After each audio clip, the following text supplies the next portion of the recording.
They fancy themselves as the girls from Sex and the City. And which one was she? Carrie. The organizer, everybody's friend. But TV fantasy turned real-life mystery when the friend everyone loved was murdered. I didn't believe it. There's somebody out there that does her. Stabbed to death in a luxury million-dollar home. Shocked the officers that were investigating it. There were plenty of possible leads. The boyfriend. I text her, "Are you okay?" And the ex. Are you involved? And two curious big-money clients. What happened inside that house? I saw a few people in the front entranceway.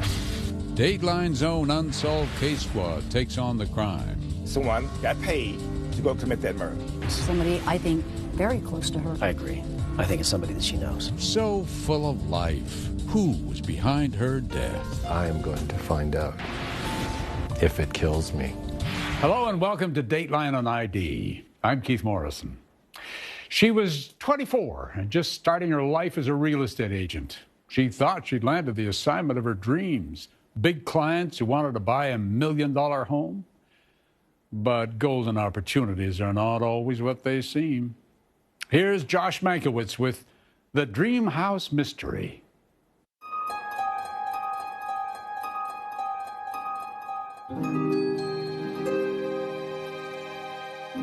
Just north of Seattle, and a few short miles from the glittering green playground known as the San Juan Islands, sits a town that knows little of the ugly side of life.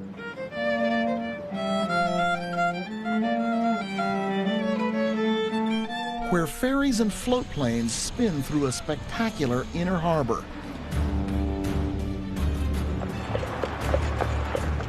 Surrounded by grandeur more reminiscent of Europe than of North America. It's Victoria, British Columbia. This is where a girl was born and raised safely in the arms of a large extended family and many friends who loved her. The young woman they all treasured was Lindsay Buziak. She was just a spectacular young woman that was the love of everybody's life. Her father, Jeff. She would make friends with everybody and want to be your friend. Loved by everybody. Loved by everybody. She had plenty of company in that fun-filled life. Among her many friends were beautiful young women like Nikki Burrows. When all of you would get together, what'd you do? Pretend like we're from Sex and the City. Which one were you? Do I have to say that? All right, and which one was she?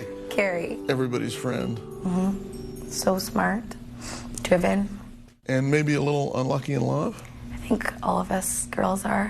One of those whom Lindsay had loved was this man, Matt McDuff.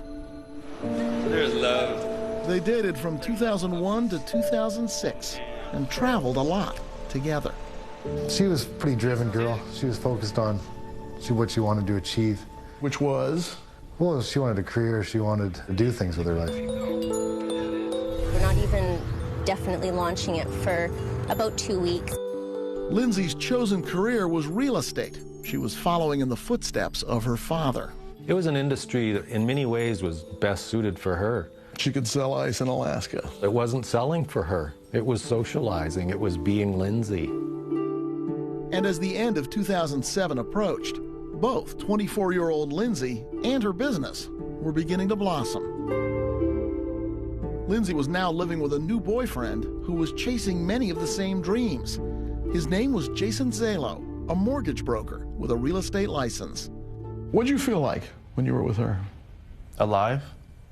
Every time she'd walk into a room, you would know that she's there. She was just always happy. And in the small island world of Victoria, Jason's mom, Shirley, was also a realtor, a manager for Remax, where Lindsay worked. She was very focused, really wanted to make herself a career in real estate, and loved that about her. And in late January 2008, Lindsay received that call every agent dreams of. A new client was on the phone from Vancouver. Police would later describe the call this way. The client said she and her husband were moving to Victoria and wanted to look at homes near the city, that were in ready-to-move-in condition. Lindsay wrote it all down here in her daytimer. The clients wanted a house with 3 bedrooms, 3 baths, and a separate area for a housekeeper. And the client made 2 statements that would grab the instant attention of any real estate agent.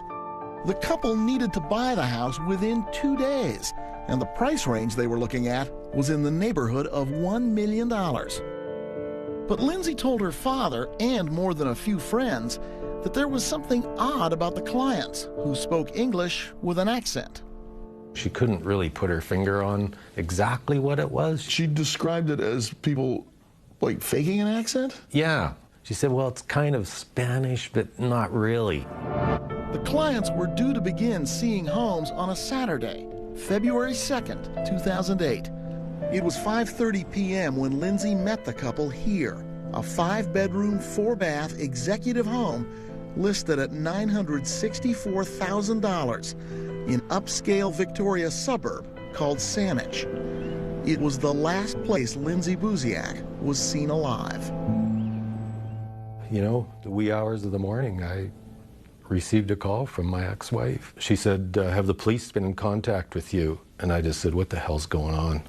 And she said, well, I have the worst news ever in the world. Lindsay's been murdered.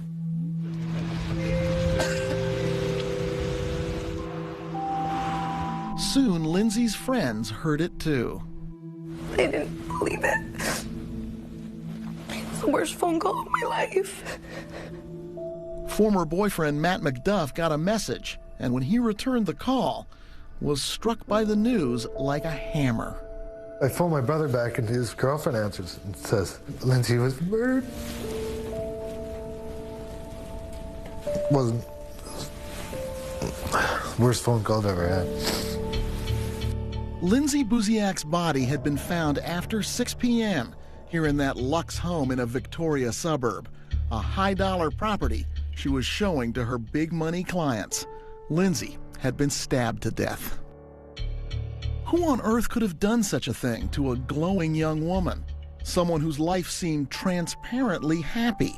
Someone who seemed not to have any enemies. Police would open the book on a mystery, looking for the secrets that could tell them not just who, but why.